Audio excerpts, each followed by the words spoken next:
दोस्तों जब से मार्केट में क्रैश आया है तब से मैं देख रहा हूं कि अलग अलग किस्मों की मनगढ़ंत कहानियां जो है बनाई जा रही हैं। कोई कह रहा है कि इलॉन मस्क की वजह से डंप आया है, कोई कह रहा है कि फेसबुक को नीचे से बाय करना था जिसकी वजह से डंप आया है। तो दोस्तों ये जितने भी कन्फ्यूजन्स हैं इनको हम क्लियर करेंगे।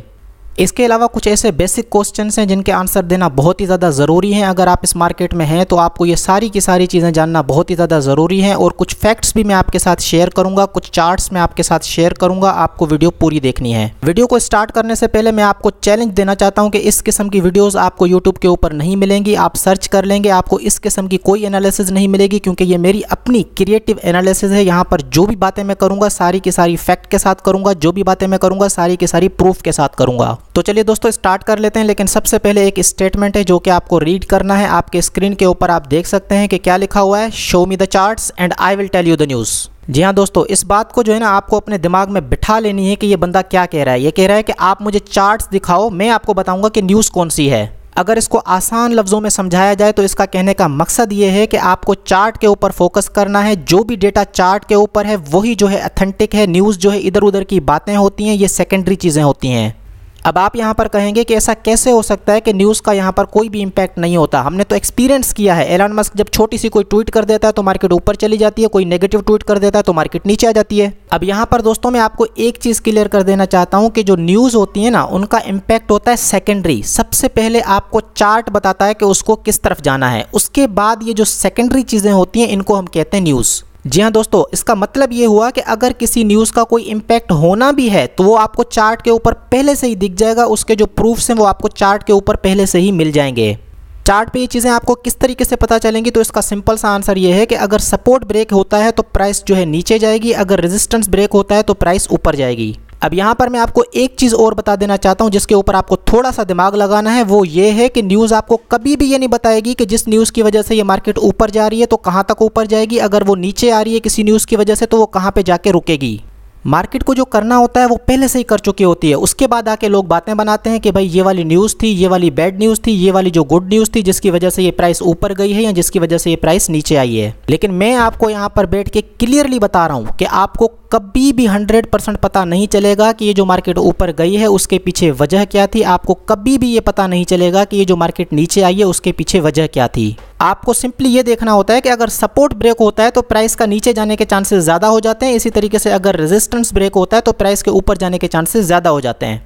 तो दोस्तों उम्मीद है आपको पहला पॉइंट समझ में आ गया होगा कि मैं क्या कहना चाह रहा हूँ। मैं सिंपली ये कहना चाह रहा हूँ कि न्यूज़ आपको कभी भी नहीं बताएगी कि अगर मार्केट नीचे जा रही है तो वो कहाँ पे जाके रुकेगी, अगर मार्केट ऊपर जा रही है तो वो कहाँ पे जाके रुकेगी। उसके बरक्स कुछ दिन पहले मैंने जो वीडियोस बनाई थी उसमें मैंने आपको क्लियरली टारगेट्स बताए थे। सिर्फ और सिर्फ चार्ट्स को देख के मैंने आपको सारे के सारे टारगेट्स बताए थे। जो अल्ट कॉइन्स थे उनके टारगेट्स भी बताए थे। एग्जैक्टली वही टारगेट हिट हुए हैं। आप अभी भी जाके उन वीडियोस को देख सकते हैं। पहला पॉइंट तो आपको समझ में आ गया होगा। अब हम आ जाते हैं दूसरे पॉइंट के ऊपर। तो मैं यहाँ पर सिर्फ और सिर्फ एक क्वेश्चन करना चाहता हूँ कि जब यहाँ पर प्राइस में 50% का डंप आया था उस टाइम कौन सी न्यूज़ थी। जो लोग उस टाइम मौजूद थे उनसे मैं ये क्वेश्चन कर रहा हूँ, और जो लोग वहाँ पर नहीं थे उस टाइम तो उनको मैं बता देना चाहता हूँ कि किसी किस्म की कोई ऐसी वैसी न्यूज़ नहीं थी। सिर्फ और सिर्फ ये सपोर्ट जब ब्रेक हुआ था तो उसके बाद हमें क्लियरली पता था कि ये 50% का इसके अंदर डंप आएगा।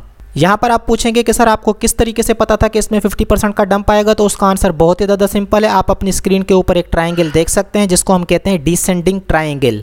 जी हाँ दोस्तों, इसको हम कहते हैं डिसेंडिंग ट्रायंगल, जिसमें हमारे पास क्या होता है कि कंटिन्यूसली जो है लोअर हाइज बनते रहते हैं। मतलब कि सेलिंग प्रेशर जो है बढ़ती जा रही है। एक पॉइंट ऐसा आएगा कि यहाँ से ये ब्रेक करेगा। जब ये ब्रेक करेगा तो यहाँ पर कन्फर्मेशन होती है और इसका जो टारगेट होता है वो आपको यहाँ से देखना होता है। जी हाँ दोस्तों, इसका टारगेट आपको इस तरीके से देखना होता है कि यहाँ पर जो हाईएस्ट पॉइंट है वो कितना है, आप अंदाज़ा लगा सकते हैं तकरीबन 12,000 है, और यहाँ पर जो लोवेस्ट पॉइंट है वो कितना है, तकरीबन 6,000 है। तो अगर 12,000 से 6,000 तक प्राइस आएगी तो कितने परसेंट है, 50% है। तो जब यहाँ से ब्रेक करेगा तो यहाँ पर 50% का डंप आएगा। ठीक है ना दोस्तों, आपको दूसरा पॉइंट भी समझ में आ गया होगा कि ये आपको न्यूज़ नहीं बताएगा कि ये कहाँ पे जाके रुकेगा, कहाँ पे जाके सपोर्ट लेगा। ये आपको किसी किस्म का कोई न्यूज़ नहीं बताएगा, लेकिन चार्ट आपको ये चीज़ क्लियरली पहले से ही बता देगा।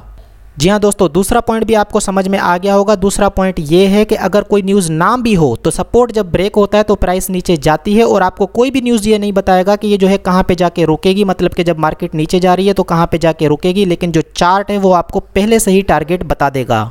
2 पॉइंट आपको समझ में आ गए होंगे। अब हम चलते हैं तीसरे पॉइंट के ऊपर, जो कि बहुत ही ज़्यादा इंपॉर्टेंट है। मैं कहता हूं कि सबसे ज़्यादा इंपॉर्टेंट है। अगर आप इस पॉइंट को समझ गए तो आप ये चीज़ समझ जाएंगे कि न्यूज़ जो है सेकेंडरी चीज़ है, आपको चार्ट को फॉलो करना है, आपको न्यूज़ को फॉलो नहीं करना।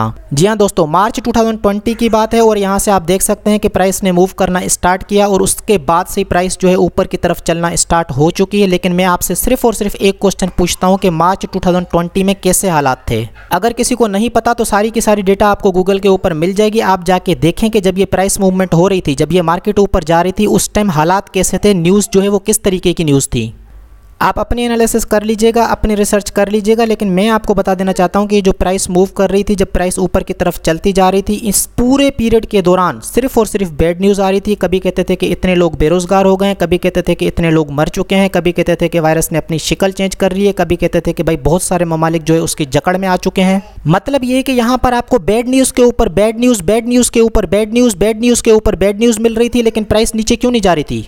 ये सवाल दोस्तों आपको अपने आप से पूछना है। जब कंपनीज जो है बैंकरप्ट हो रही थी, जब लोग बेरोजगार हो रहे थे, वायरस फैले पे फैला जा रहा था, तो उस टाइम ये प्राइस क्यों ऊपर जा रही थी। उस टाइम तो कोई भी गुड न्यूज़ नहीं थी, फिर प्राइस क्यों ऊपर जा रही थी। ठीक है ना दोस्तों। तो अगर आपको इस मार्केट में रहना है तो अपने दिमाग को थोड़ा सा खोल के रखना है। आपको समझना पड़ेगा कि ये मार्केट काम किस तरीके से करती है, क्योंकि जब तक आप ये समझेंगे नहीं कि ये मार्केट किस तरीके से काम करती है, तब तक आप जो है लॉस ही करते रहेंगे। अगर बुल मार्केट होगी तो भी लॉस करेंगे, अगर बेयर मार्केट होगी तो भी लॉस करेंगे। और इस टॉपिक को एंड करने से पहले मैं आपको सिर्फ और सिर्फ एक पॉइंट कह देना चाहता हूं कि जो भी न्यूज़ आप तक पहुंच रही है, समझ लो कि वो न्यूज़ का जो इम्पैक्ट है ऑलरेडी हो चुका है। जी हाँ दोस्तों, मैं दोबारा से रिपीट कर रहा हूं, जो भी न्यूज़ आप तक अभी पहुंची है, समझ लो कि उसका इम्पैक्ट पहले से ही हो चुका है। समझ गए ना दोस्तों मैं क्या कहना चाह रहा हूँ। मैं ये कहना चाह रहा हूँ कि जो न्यूज़ होती है ना, उसके भी 2 स्टेज होते हैं। पहला स्टेज कौन सा होता है, जब वो बड़े बड़े इन्वेस्टर्स को पता चलती है, और जो दूसरा स्टेज होता है वो कौन सा होता है, जब वो आपको पता चलती है। और यहाँ पर मैं आपसे पूछना चाहता हूँ कि आप बताएं कि मार्केट को कौन चलाता है, आप चलाते हैं या बड़े इन्वेस्टर चलाते हैं। मेरे हिसाब से तो बड़े इन्वेस्टर चलाते हैं। जब वो न्यूज़ उनको पता चलती है, उसका जो भी इम्पैक्ट करना होता है वो ऑलरेडी कर चुके होते हैं। आपके पास ये न्यूज़ बाद में पहुँचती है, आप फिर बाद में रिएक्ट करते हैं। तो कुल मिला के मेरा कहने का मकसद ये है कि आपको चार्ट को सीखना है कि चार्ट किस तरीके से जो है आपको रीड करना है। उसके ऊपर मैं आने वाले टाइम में वीडियोस बनाऊंगा, लेकिन शर्त ये है कि आपको मेरी वीडियोस को लाइक करना है, अपने दोस्तों के साथ शेयर करना है। थोड़ा सा सपोर्ट दिखाओगे तभी मैं इतनी मेहनत वाली वीडियोस बनाऊंगा। इन वीडियोस को बनाने के लिए बहुत ज़्यादा मेहनत चाहिए होती है। और वीडियो को एंड करने से पहले मैं आपको थोड़ी सी कॉमेडी करके बता देना चाहता हूं कि मैं जो है न्यूज़ देख रहा था, वहाँ पर जो है एक टीवी के ऊपर बता रहे थे कि भाई बिटकॉइन की जो प्राइस है 20% गिर चुकी है, लोग तबाह हो गए, लोग बर्बाद हो गए, ये हो गया वो हो गया। तो दोस्तों यहाँ पर आपका जो दिमाग है ना, उसको आपको खोल के रखना है। सिर्फ और सिर्फ 1 साल पुरानी बात है, ये 3000 पे मिल रहा था। ठीक है ना दोस्तों, सिर्फ और सिर्फ 1 साल पुरानी बात है, तकरीबन 3-4 हज़ार के करीब ये आपको मिल रहा था। उसके बाद क्या हुआ, 1 साल के बाद ये तकरीबन 60,000 तक चला गया। अब आप मुझे बताएं कि 1 साल में 20x का रिटर्न ये ऑलरेडी दे चुका है। मैं कहता हूं कि चलो अगर किसी ने 10,000 पे भी बाय किया है ना, तो वो अभी भी प्रॉफिट में है।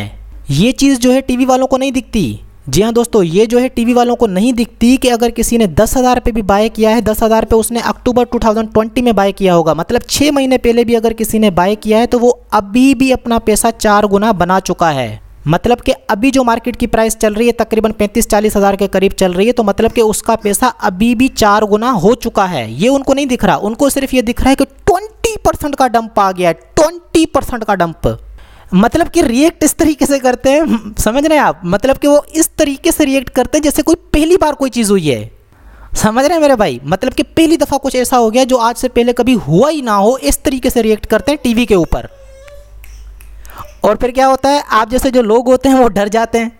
हाँ दोस्तों, फिर क्या होता है कि आप जैसे लोग डर जाते हैं और वो जो बड़े इन्वेस्टर होते हैं वो दोबारा से सस्ता बाय कर लेते हैं। फिर जो है थोड़ा सा वेट करेंगे वो लोग, उनको दोबारा प्रॉफिट हो जाएगा। बाकी जाते जाते मैं आपको थोड़ी सी एनालिसिस भी करके दिखा देना चाहता हूँ। यहाँ पर आप देख सकते हैं कि जो प्राइस है तकरीबन 37-38,000 के अराउंड चल रहा है, जो कि मैंने आपको बताया था कि इसका पहला सपोर्ट लेवल है। उसके बाद जो इसका सेकंड सपोर्ट लेवल है 32 के अराउंड है। मैं आपको एक चीज़ यहाँ पे क्लियर कर देना चाहता हूँ कि अगर ये 32,000 ब्रेक होता है, जी हाँ दोस्तों, मतलब कि अगर ये 30,000 के नीचे ब्रेक करता है, मैं ऐसा समझता नहीं हूँ कि ऐसा होगा, मेरे एक्सपीरियंस के हिसाब से ऐसा नहीं होगा, लेकिन कुछ भी हो सकता है। मार्केट जैसा बताएगी हमें वैसा ही रिएक्ट करना है। मार्केट चेंज होगी तो हम भी चेंज हो जाएंगे। यहाँ दोस्तों, मतलब कि अगर ये 30,000 के नीचे क्लोज करता है तो मैं आपको एक चीज़ क्लियर कर देना चाहता हूँ कि हम बेयर मार्केट में एंटर कर जाएंगे और आने वाला जो कुछ टाइम है उसमें प्राइसेस नीचे की तरफ मूव करेंगी, तो ये आपके लिए एक बाइंग अपॉर्चुनिटी होगी। तो दोस्तों, उम्मीद है आपको वीडियो पसंद आई होगी। अगर वीडियो पसंद आई है तो काइंडली इसको लाइक करें, अपने दोस्तों के साथ शेयर करें और मेरे यूट्यूब चैनल को सब्सक्राइब करें।